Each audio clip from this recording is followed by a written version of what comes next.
Kita langsung kepada hikamnya Imam Ibn Atha'illah As-Sakandari. Qala Imam Ibn Atha'illah As-Sakandari rahimahullah ta'ala, nafa'anna Allahu bihi wa bi ulumihi wa bi ulum masyaikhihi wa talamidatihi fid dharaini amin. Hikmah yang ke-232. Ja'alahu laka aduwan liyahushaka bihi ilaih wa harraka alaika nafsa liyaduma ikbaluka alaih. Allah menjadikan setan musuhmu,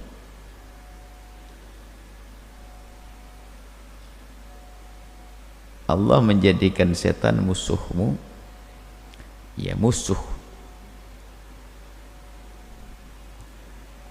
liyahushaka bihi ilaihi, karena Allah ingin menggiringmu. Kalau ada musuh, bagaimana kita? Bagaimana kalau kita ada musuh? Cari pembela, cari penguat. Kalau merasa tidak punya musuh, terlena. Jadi Allah menjadikan setan sebagai musuh agar memberikan kepada kita, agar menjadikan kita, ya Allah ingin menjadikan kita dengan kesadaran kita untuk berjuang mendekat kepada Allah yang maha kuat yang memiliki setan, yang menciptakan setan. Wa harraka 'alaikan nafsa, kemudian Allah memberikan kepada kita hawa nafsu dalam diri kita yang ammarah bisu, selalu mengajak kepada kebusukan.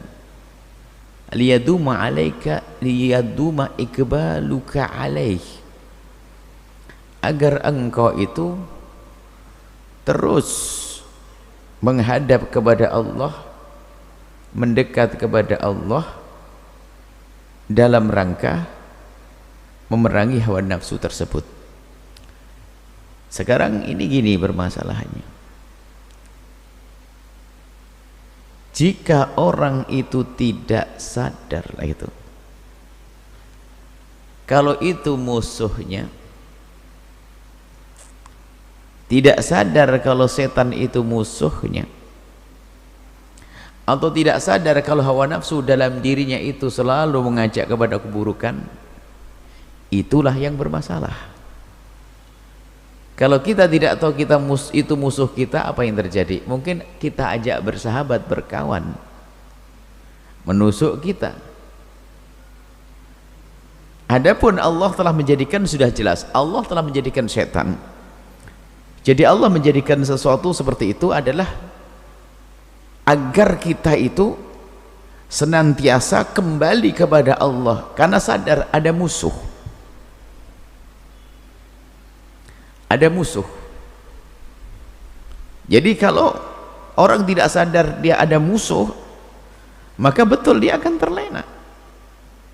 Maka yang bermasalah adalah orang yang tidak menyadari bahwasanya syaitan itu adalah aduwwun mubin, musuh sejati. Karena dia tidak menyadari kalau itu musuh sejati, maka tidak tampak bagi orang tersebut untuk mendekat kepada Allah, memohon pertolongan atau minta perlindungan. Sehingga hakikat a'udzubillahi minasyaitonirrajim itu adalah harus dari kesadaran, bukan sekedar kalimat terucap karena kita diajari guru kita untuk mengucapkan itu. Tidak, harus kita sadari bahwasanya setan itu adalah musuh kita, lalu kita mengucapkan a'udzubillahi dengan penuh kesadaran bahwa kita minta perlindungan kepada Allah dari godaan setan yang terkutuk, yang musuh. Nah, ini seperti itu. Jadi menyadari itu musuh.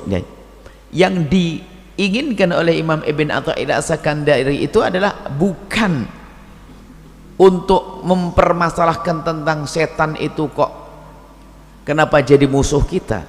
Setan sudah jadikan musuh kita, dan dibalik itu ada hikmah, yaitu apa? Bagi yang sadar, maka dia pasti akan selalu dengan Allah subhanahu wa ta'ala. Ini Maka menyadari setan sebagai musuh ini adalah penting. Kalau kemarin dikatakan bahwa jika kita melewati satu rumah atau kita diundang ke satu orang, lalu ternyata di rumah orang tersebut telah disiapkan anjing gede yang menggonggong, teriak-teriak di saat kita datang, maka Anda jangan sibuk dengan anjing tersebut. Bisa saja malah kita diserang sama anjing tersebut. Akan tapi cukuplah kita memanggil tuan rumahnya, "Pak, aku datang nih, anjingmu ganggu." Maka tuan rumahnya cukup begini saja sudah diam, anjing langsung balik. Gambarannya seperti itu kita dengan syaitan. Maka memahami syaitan sebagai musuh itu adalah akan menjadikan kita dikit-dikit kembali kepada Allah. Nah, dikit-dikit ini maknanya apa? Setan itu apa? Setan akan selalu mengganggu kita, sehingga di saat kita menemukan diri kita kurang khusyuk dalam sholat atau malas beribadah, bangun malam susah, ingin melakukan kemaksiatan, kemudian dia menyadari bahwa ini adalah bisikan syaitan. Lihat apa yang terjadi pada orang tersebut, dia akan mudah mengadu kepada Allah, a'udzubillahi minasyaitonirrajim, aku berlindung kepadamu ya Allah dari godaan setan telah membisikkan kepadaku agar aku tidak mau bangun malam, tidak mau sholat dan sebagainya. Kemudian hawa nafsu pun juga demikian, yang ada di dalam diri kita, sehingga dikatakan kita itu punya musuh berat dari luar dan dalam. Musuh dari luar namanya syaitan, musuh dari dalam adalah hawa nafsu dalam diri kita yang memang ammarah bisu. Dan memang musuh di dalam rumah sendiri itu repot. Musuh dalam rumah repot, karena dia akan tahu. Maka dikatakan godaan syaitan itu ternyata adalah ringan. Inna kaida syaitan kana dha'ifa, kecil. Tapi dah hawa nafsu kita ini yang Masya Allah lebih gede lagi, sampai dikatakan akhbat min sab'ina syaitana, lebih kecil daripada 70 syaitan, hawa nafsu. Karena hawa nafsu dalam diri kita sendiri, itulah menutupi hati kita melihat kebenaran, hati kita menerima kebenaran. Terus hawa nafsu di dalam diri kita, musuh di dalam diri kita. Nah, itu musuh dari dalam diri kita. Makanya musuh yang ada dalam rumah kita tuh repot, memberat, repot. Kenapa? Secara zahir kita bicara tentang musuh, kalau udah mikir repot, dia akan tahu kapan kita tidur, kapan kita bangun, kapan kita terlena, kapan kita. Nah, disebutkan inna nafsa la'amaratun bisu, itu agar kita sadar bahwa itu adalah memang selalu mengajak kepada kekejian. Sehingga apa? Muncul kesadaran bahwa aku pun harus bisa menyelesaikan problem hawa nafsu di dalam diriku. Sehingga muncullah seorang hamba ini, lihat, memerangi hawa nafsu, karena tahu hawa nafsu selalu ammarah bisu. Nah, dengan inilah seorang hamba akan naik pangkat. Sehingga dikatakan dengan hawa nafsu ini kita akan naik pangkat, bisa melampaui malaikat. Malaikat tidak ada hawa nafsu, sehingga akan selalu benar-benar nggak ada godaan hawa nafsu. Malaikat selalu benar, tidak akan ada salahnya, maksum, terjaga dari dosa malaikat, dan tidak ingin berbuat maksiat. Karena apa? Di dalam diri malaikat tidak ada namanya hawa nafsu. Sementara manusia diberi hawa nafsu, iya, karena disinilah keistimewaan kita adalah diberi oleh Allah hawa nafsu untuk kita jadikan alat tangga untuk melambung, yaitu apa? Memerangi. Kalau nggak ada nafsu, nggak ada perjuangan dong. Kalau nggak ada perjuangan, nggak naik mangkat. Sehingga menyadari hawa nafsu adalah musuh kita, kemudian kita perangi, maka kita akan sukses. Sampai dikatakan merangi hawa nafsu adalah jihad akbar yang diinginkan oleh Ibn Atha As-Sakandari. Makanya Harakna alaikan nafsu. Allah selalu menjadikan nafsu kita itu selalu mengajak kepada kejelekan. Ammarah itu bukan sekali lagi, bukan amiratun bisu'i. Amirah itu hanya mengajak kepada kejelekan, tapi ammarah terus. Sehingga beda, kadang-kadang perlu bedakan, mana sih kita membedakan godaan hawa nafsu sama godaan namanya syaitan. Kalau setan itu godanya sederhana. Kalau setan itu menggodanya, orang nggak bisa berbuat maksiat dengan ini bisikan setan, sama setan dialihkan ke maksiat yang lain, nggak mau dibawa ke yang lainnya. Tapi hawa nafsu nggak, itu tok, pokoknya pengen zina, mulai balik lagi, terus pengen ke situ. Kalau sudah fokus kepada satu kejahatan, satu kemaksiatan, terus pengen balik ke situ, maka itu hawa nafsu sudah. Biarpun mula-mula ada bisikan setan, disambut hawa nafsu, ke situ terus. Tapi kalau setan tidak, setan dialihkan. Habis mencuri, nggak bisa mencuri, kata setan, wah ya memang susah mencuri, kalau mencuri ketahuan, sudahlah nggak usah nyuri dah, duduk aja nongkrong sana mabuk, gitu, wes mabuk. Jadi dialihkan ya setan. Tapi kalau hawa nafsu, makanya kita harus sadar, kenapa kok aku fokus ke itu saja maksiat, itu hawa nafsu sudah. Biarpun nggak ada setan, makanya yang ada di bulan Ramadan itu yaitu hawa nafsu kita. Sehingga dalam bahasa Al-Quran, ammarah, terus mengajak, ammarah, mengajak mubalaghah, ammarah bisu. Nah, menyadari ini loh yang penting, katanya, yang dimaksud Ibn Athir. Sadar bahwa dalam kita ada nafsu ammarah bisu, maka kita harus terus waspada. Maka dengan inilah kita akan melambung tinggi, kita akan mulia. Yang bisa memerangi hawa nafsunya akan mulia, sampai dikatakan awamnya manusia yang bisa memerangi hawa nafsunya, maka dia akan melampaui awamnya malaikat. Awamnya malaikat. Jadi ini pekerjaan untuk naik pangkat dengan adanya hawa nafsu yang ada pada diri kita. Maka lagi-lagi yang terperosok, yang tidak menyadari bahwasanya itu adalah musuh kita, hawa nafsu itu yang harus kita perangi, kita tundukkan. Nggak boleh terus kita mengikuti bisikan-bisikan hawa nafsu. Dan itu musuh yang ada di dalam diri kita, itu namanya hawa nafsu, yang di luar adalah syaitan. Dan antara syaitan dengan hawa nafsu ini akan terjadi satu komunikasi aktif yang tidak pernah terhenti, sehingga hampir orang tidak bisa membedakan. Karena apa? Memang yang dibisikkan setan itu kadang langsung disambut oleh hawa nafsu. Oke. Dan yang selama ini diajak oleh hawa nafsu, setan tahu, maka setan mendukungnya. Padahal beda antara godaan setan dan godaan hawa nafsu.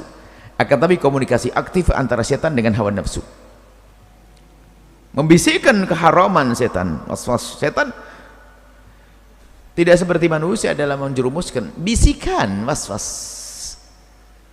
fi sudurin nasi, ada lintasan-lintasan begitu.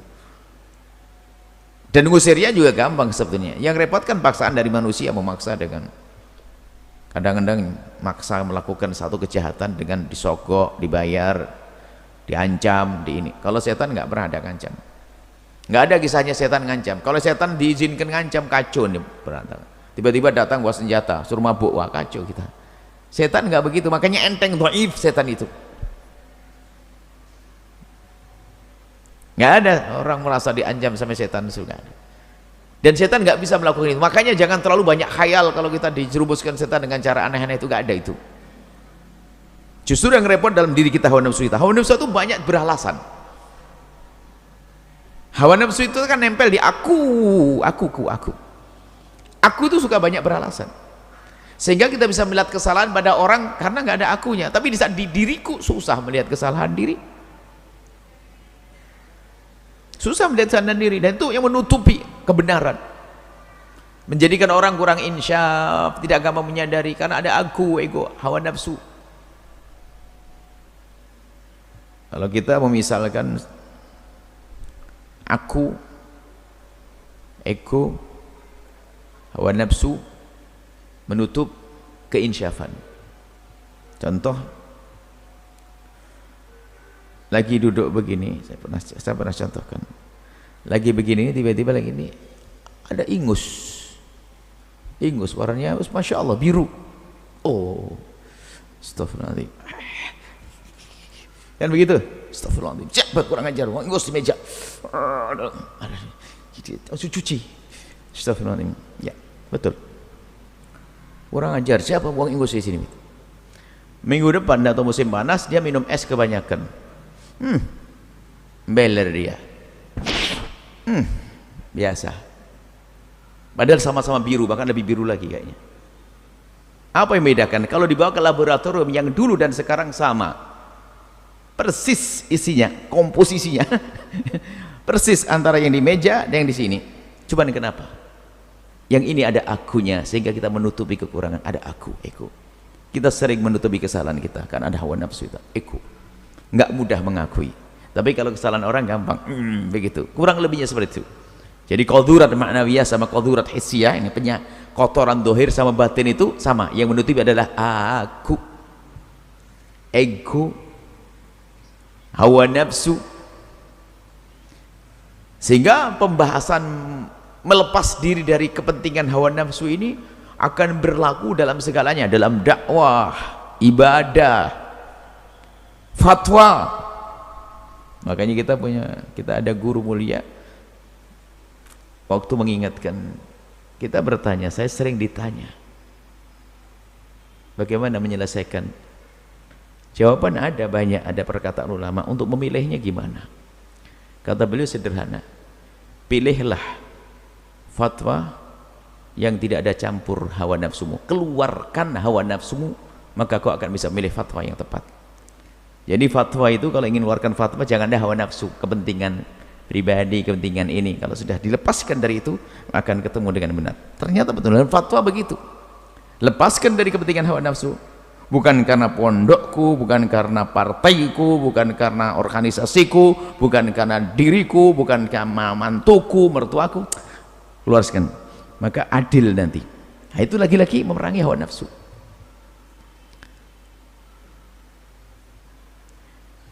Lah ini hawa nafsu terus bergerak, membawa, menjerumuskan, ammarah bisu, lah bergerak. Dan memang Allah buat hawa nafsu semacam itu apa? Agar kita pun juga sadar kita enggak pernah berhenti. Terus kita berusaha untuk sadar, belajar menyadari sehingga liyaduma ikbaluka alaihi. Sehingga kau terus ngadu kepada Allah, minta kepada Allah, mohon beribadah. Pokoknya ibadah terus dikatakan kepada Allah agar memerangi hawa nafsu. Seperti itu. Maka dua musuh harus kita fahami.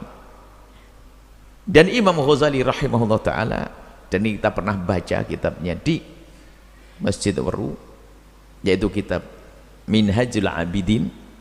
Beliau menjelaskan tentang hawa nafsu di luar biasa banyak, dengan bermacam-macam. Ada aqabah, ada tangga-tangga yang harus kita titi untuk sampai kepada Allah, dan ternyata ada tangga yang harus kita lewati adalah memerangi hawa nafsu, jelentrehkan hawa nafsu. Dan ini paling berat, luar biasa hawa nafsu, ammarah bisu, menyeru kepada kejelekan. Dan semua dalam diri kita ada hawa nafsu selagi kita sebagai manusia.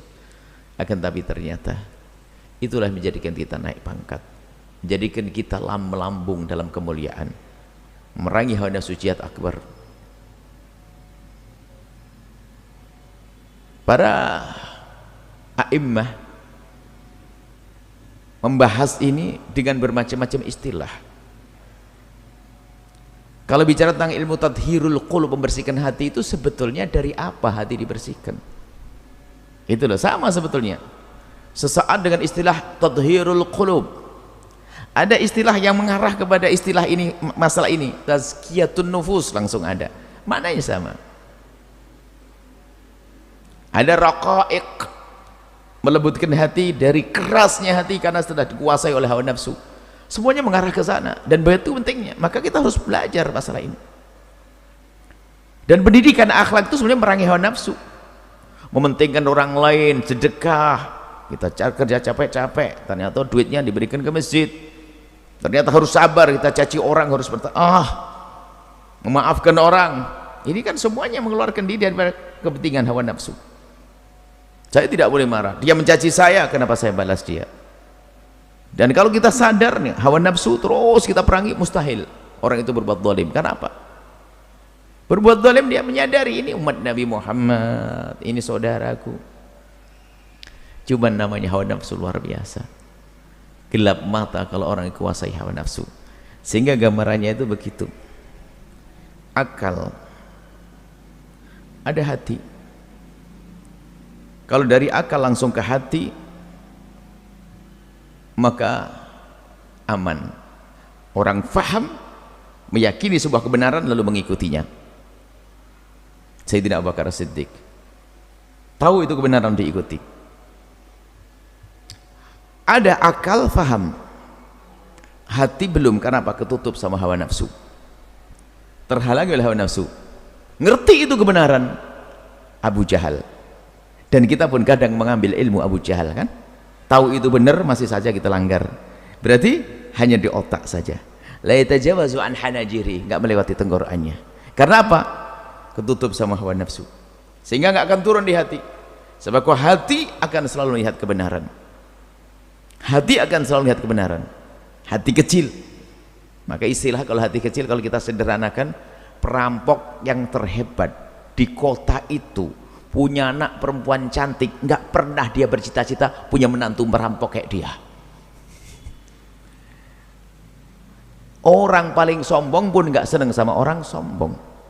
Pembohong juga nggak seneng sama pembohong, kan begitu? Karena apa? Hati itu akan melihat sesuatu yang benar. Cuman kadang-kadang ketutup, tutupi oleh hawa nafsunya. Baik, insya Allah silsilah memerangi hawa nafsu harus kita hadirkan dengan cara macam-macam. Panjang Imam Ghazali rahimahullah ta'ala. Seperti kemarin sudah kita singgung, hawa nafsu itu ada bermacam-macam, bukan macam-macam, akan ditambah tahapan untuk kita menundukkan hawa nafsu.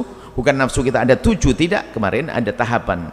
Setelah kita nyadari nafsu ammarah bisu, maka harus kita bawa kepada nafsu lawamah. Maksudnya terus kita curigai hawa nafsu kita.